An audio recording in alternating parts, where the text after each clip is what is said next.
Right, this is a road test video for a Lexus. This is a 300 SEL, top of the range car.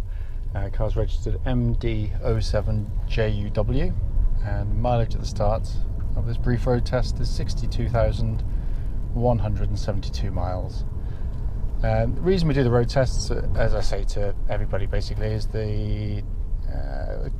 our customers are now coming from all over the UK and the near continent, and we just want people to see the cars in operation prior to them coming to see us, so they can judge for themselves whether they want to make the trip.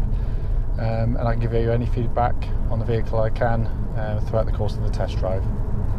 Worth pointing out, the test drive's done on the roads just outside our business, which are lovely quiet roads, and are the same roads any prospective buyer will be test driving on as well. So clearly I'd hope that the video should be representative of what you should feel yourself. Starting with the engine of the car, so wonderful unit. This particular one starts absolutely, first turn of the key, very smooth, very quiet, no strange noises, no warning lights, pulls like an absolute train. It's a wonderful unit to sit behind. When you extend it, it sings nicely. But as an example of one, it does drive absolutely beautifully. Engine then obviously goes through to the automatic gearbox, which can be used in full auto mode, or you've got a kind of a sequential thing you can use as well. And it's just a classic Lexus gearbox. It's beautifully judged. I can't detect an ounce of wear in it. It's absolutely superb order. The pickup from neutral to drive and into reverse is instantaneous. There's no clunks, thumps or otherwise from it. It's as I said, it's a beautiful companion to the engine, and being a Lexus, we've never ever touched one of their gearboxes, and hope we never do. But it's they're beautifully made.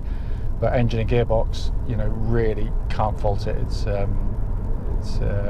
just feels indestructible, absolutely wonderful.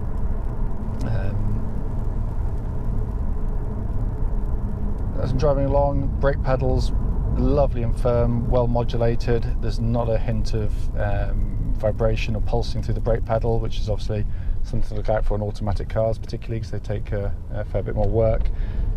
But it feels very solid indeed. Likewise, the steering of the car tracks absolutely bullet straight. There's no vibrations coming back through the steering wheel that shouldn't be there, so it's just that it's a wheel balance and everything's in good order. Tracking seems very good indeed.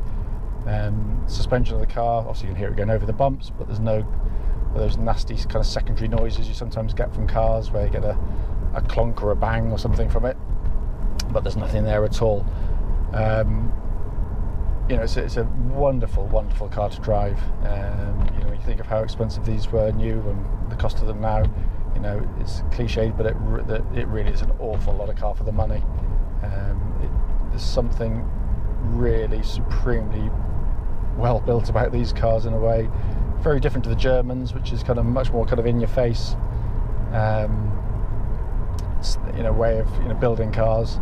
But the fact is, over long periods of time, the reliability of the Lexus is in a different league to those competitors, it's the quality construction on every single switch that you press is amazing. It really is. Just trying out the obviously SEL specs, so you've got air conditioned seats as well. That's pumping out lovely cold air on my backside at the moment. That works perfectly. Just going to put the heated seat on as well. So check the climate control system while I'm at it. Put this on, click the air conditioning in, and just dial down the temperature a second as well. So just check the air conditioning's all functioning as it should. Just give me a couple of seconds and I'll report back on that. So go back to map.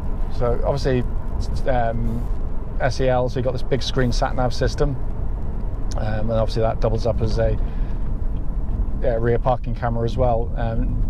By the air conditioning is pumping out lovely cold air, and my seat's lovely and warm now, so that's all fully functional. For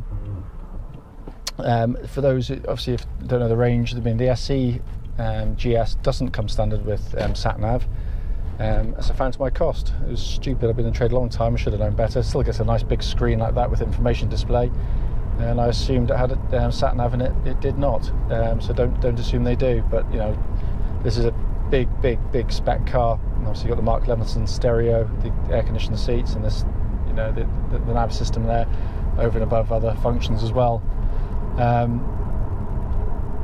But the main purpose of the drive is just to give you some feedback on the vehicle. But it really, I can't detect anywhere in it at all. It just feels wonderful. And I am critical of cars on test drive. If there's something wrong, I will let you know straight away. It's usually sort of minor stuff. But you know, I have to say this drives as well as any I've ever driven. You know, I've had a couple of these myself. I've had a hybrid version as well, and this does drive every bit as well as any I've ever owned. So you know, it's a very good starting point. Looking inside the car, all the leatherwork's in very good condition. The car's literally just arrived with us, so it's not been valeted yet. But to be honest with you, it's not going to take an awful long time to get it looking absolutely superb. It's all the plastics are really nice and in very nice condition. I can't see any obvious marks on it anywhere. Beautifully made. They really are. You know, forget all the cliches about sort of pursuit of perfection, all that kind of garbage. But you know, even Lexus don't get it right every time, but they get it right more often than most. And this is in beautiful condition. You know, it's also, you know, level of equipment. I've sat in a couple of BMW 5 Series and I find them quite cold inside, really. But you know, each their own, I guess. But you know, every single switch, every tiny little actuation of every single button, you know, primary or secondary, just beautifully made and assembled. They really are. But it just clicks, the car, it really does.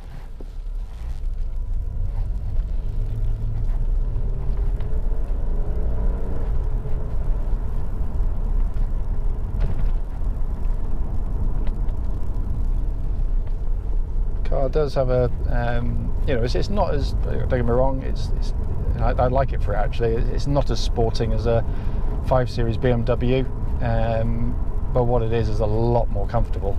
It really is. You know, I've done sort of the length of the country on these cars on a number of occasions and done similar in a 5 Series I used to have, and there's no comparison. Only on dead straight roads is the BMW even remotely comfortable. Back roads like this, it thumps and bangs, you know, because it's just too hard. This one rides the bumps so much better than that particular car. It's a wonderful machine to drive. I mean, clearly the purpose of the video is to give you kind of some feedback as to, you know, how the car drives. And don't think this is just a checklist and a tick list of me saying it's a wonderful, lovely car and it's all perfect. If there was something that wasn't right, I would report back on it. I can't find anything. Every switch I press has worked perfectly. Dashboard illumination's beautiful. It's really nicely done. All the pixelation's absolutely spot on.